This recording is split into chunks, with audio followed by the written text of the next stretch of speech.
పసుపు కుంకుమల్ని ఎవరైతే నిత్యము వినియోగిస్తారో వాళ్ళకి సౌభాగ్యం వచ్చి చేరుతుంది అని గుర్తు. పసుపు కుంకాలని స్త్రీలందరూ కూడా వినియోగించాలి. ముత్తైదువులందరూ మరీ ముఖ్యంగా వినియోగించాలి. ముత్తైదువులు నిత్యము పూజ చేసుకునేటప్పుడు పసుపు కుంకాలతోటి పూజ చెయ్యాలి. ముత్తైదువులు ప్రతిరోజు కూడా సర్వమంగళాదేవత యొక్క పూజ మీరు చెయ్యాలి.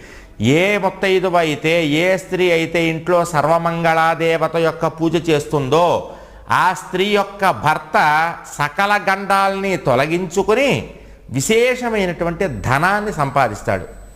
మీరు బాగా డబ్బుల్ని సంపాదించాలంటే చేయాల్సిన పని ఏమిటయ్యా అంటే, మీ భర్త బాగా డబ్బులు సంపాదించాలంటే స్త్రీలు నిత్యము కూడా ఇంట్లో గౌరీదేవి యొక్క పూజ చేసుకోవాలి. నిత్య గౌరీ పూజ కనుక మీరు చేసుకున్నారంటే కనుక తప్పనిసరిగా మీ భర్త విశేషమైనటువంటి ఐశ్వర్యం